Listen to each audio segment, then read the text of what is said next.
southbound BNSF Manifest train.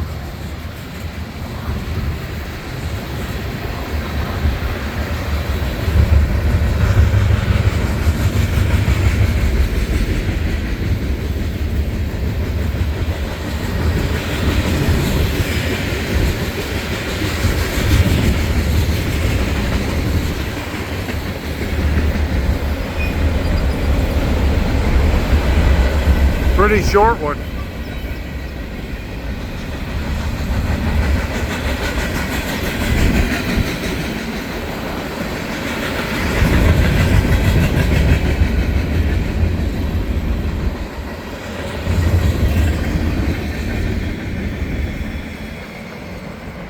Heading to the Cajon Pass.